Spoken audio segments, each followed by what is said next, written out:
nuo seno buvo viena iš svarbesnių metų švenčių. Iš tikrųjų, tai yra galimybė dar kartą susitikti su tais žmonėmis, su kuriais jau negali susitikti. Gali susitikti tik tai prisiminimuose, gali susitikti tik tai mąstydamas ir rūpindamasis apie tos žmonės, kiek gali. Kiekvieną kartą uždegdama žvakutę per vėlinės, aš per tą šviesą bendrauju su išėjusiu žmogumi. Tai yra šviesa ir man, nes atlikdamas šitą, negaliu pasakyti, kad tai yra ritualas, tai yra tiesiog mano tikėjimu ir mano pasaulėžiūrai svarbus atliekamas veiksmas. Tiesiog aš uždegdama žvakę, aš tikiu, kad aš uždegu šviesą kažkur ten anapus. Ir ta šviesa mūsų sujungia per maldą ir per šitą padėkos ir meilės veiksmą.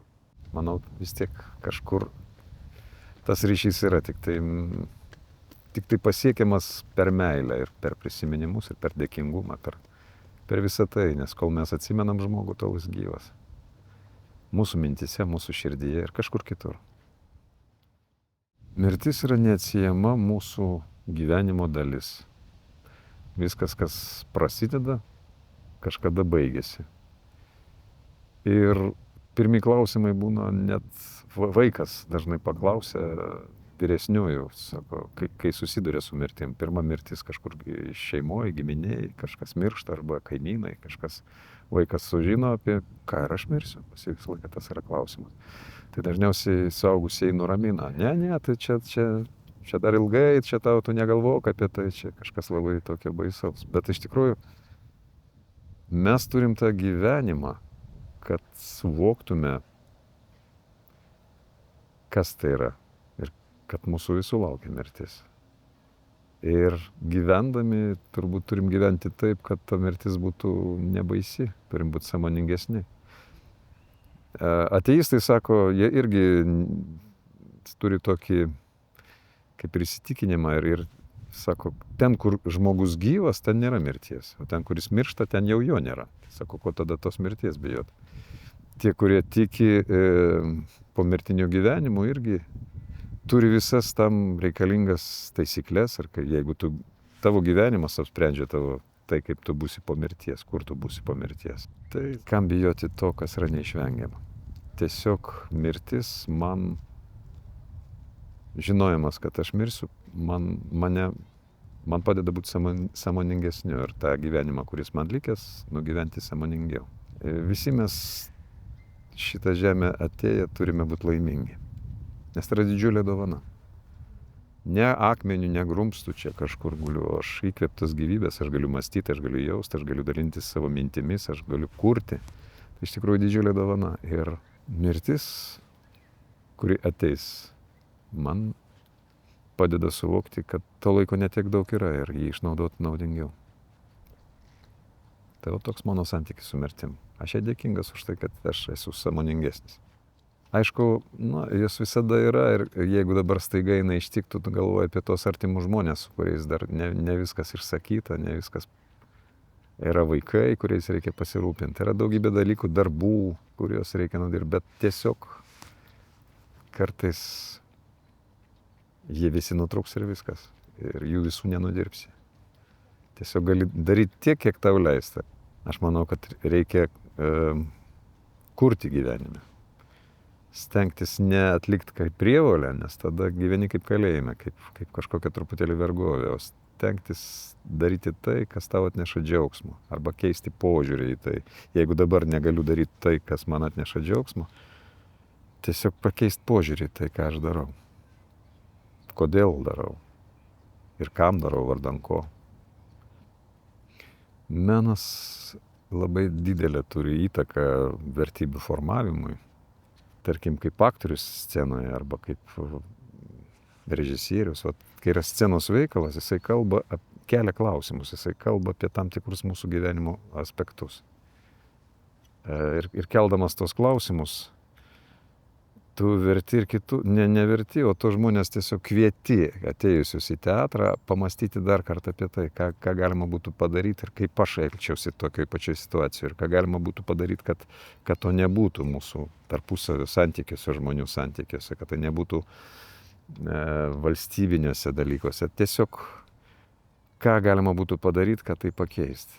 Arba jeigu nepakeisti, tai kokie mes turim išlikti ir kaip mes turim tai pereiti.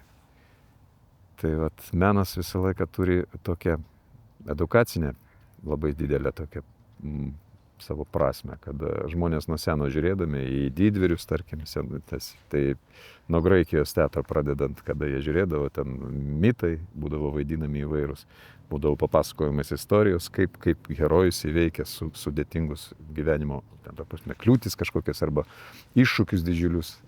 Ir žiūrėdami visi norėdavo tapti panašus į juo, nes jis yra, tai yra pavyzdys, tai yra kokiu reikia būti žmogumi. Kad nėra viskas beviltiška, kad dedant pastangas, jeigu pasiseks, tau gali, nes jeigu tu nedėsi pastangų, tai tau seksis ar nesiseks, vis tiek tu neįvykdysi savo užduoties. Bet jeigu tu dedi pastangas, tai tau gali pasisekti ir tu įvykdysi tą užduotį. Čia dar nuo dievų vis daug kas priklauso. Tiesiog ar tu eini tinkamą linkme ar netinkamą linkme mums visiems, aš taip tikiu. Nes kartais nesiseka dėl to, kad tu labai nori, tu kažko tikrai nori padaryti, bet nepasiseka dėl to, kad tu visiems kitiems tuo gali atnešti kažkokį tai nedarną, griovimą. Tai vat apie tai galima pagalvoti, jeigu kažkas gyvenime nesiseka. Kitas dalykas tai yra menininko atsakomybė. Jeigu aš keliu klausimus, iš tikrųjų, ir sunkius klausimus, kuo sunkesnį klausimą aš iškeliu, reikia labai, jeigu neturi atsakymų, bent turėti vilties. Ir nuolatos reikia kelti tos klausimus, visą laiką tą žmogiškumo klausimus. Kas mes čia esam, kodėl mes čia esam ir ką mes čia esam. Tai va tos klausimus siekiamybė visą laiką turi būti. Bet kūrėjas, jis turi jaust tam tikrą atsakomybę. Nes jeigu tai yra tam tikras sąmonės programavimas. Tarkim, žmonės dažnai žiūrėdami per televiziją arba teatre, žiūrėdami, jeigu jiems teiksi, kad viskas yra beviltiška. Žmogus pradės tikėti, kad viskas yra beviltiška. Bet jeigu mes kalbame apie beviltiškus dalykus, bet juose išsaugojam viltį, pavyzdžiui, kaip Balys Sruoga rašė apie Dievų mišką, kad ta beviltiškoje situacijoje kiekvieną dieną ten yra pragaras, kiekvieną dieną atsikėlus, kiekvieną dieną mirtis tavęs laukia. Bet tu su humoru visą tai žiūri. Tas humoras padeda išgyventi. Va tai yra viltis. Tai yra ta jėga, kuri padeda išgyventi. Ir aš manau, kad mums reiktų ieškoti tokių dalykų kūrybai. Aš manau, kad iš tikrųjų, va tai ir yra atsakomybė kūrėjo. Turėti tą uždavinį. Ką tavo kūrinys žmonėms atneša, ar viltį, ar griovimą. Aš pakankamai ilgą laiką dirbu televizijoje ir garsinu nemažai filmų. Ir matau, kaip keičiasi pats kinas. Atsiranda žymiai daugiau mėgavimosi. Tarkim, anksčiau, jeigu tai yra detektyvas, žmogui duodama buvo suprasti, kad va dabar įvyko žmogžudystė, bet jinai niekada nerodoma. Būdavo privedama, ten aišku įtampa, bet tos žmogžudystės būdavo nerodomos. Dabar vis dažniau jau pradeda jas rodyti ir netgi pas kažkokiu tai, kuo išradingiau visą tai nufilmuojama, kuo iš tikrųjų nufilmuojama. Tuo toks efektas sukeliamas. Atrodo, kad mes esame ant tiek atbukę, kad nesuvoksim jau, kad čia yra tiesiog visą tai rodoma ir mėgavomės. Aš manau, kad tai yra labai neteisingas kelias. Arba yra kuriami kinai, kur yra daugybė įvairiausių ten pabaisų, ten dar kažkoks kultas tokios nevaržomos jėgos, superherojus, kuris valdo, nežinau, visas stichijas aplink ir griauna čia viską. Ir tada atsiranda kažkoks herojus, kuris irgi griaudamas, vėlgi šaudydamas į kairę ir į dešinę, gelbsti pasaulį. Čia toks irgi nieks nepaklausia, kas ten tie kiti. Vat, tiesiog šaunumo tokio. Kuo daugiau aš turiu jėgų, kuo daugiau turiu galių, kuo daugiau griovimo ir kuo aš kietesnis ir su tokiu humoru dar visą šitą galiu pateikti, to yra kažkaip tai žiūrima. Nu, vat kietas bičiukas. Daug emocijų, daug yra, vat, sukelia kažkokio tokio. Mesgi esame indai.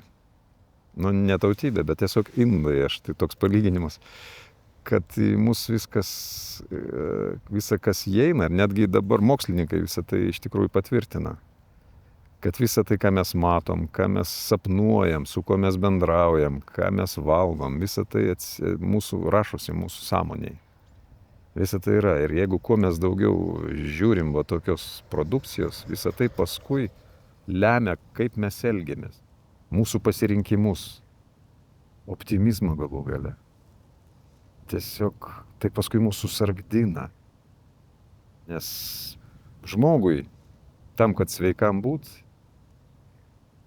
jam natūraliai jo būsena, dosnumas, iš tikrųjų, mokslininkų ištirta, dosnumas, altruizmas, gerumas, meilė, švelnumas. Tai yra apie tai, ką mums kalbėta buvo visi pranašai atėjo ir visi avatarai ir kas tik tai visos religijos kalba apie tai. Mums parodyta, būt sveikam ne tik dvasiškai, bet ir fiziškai.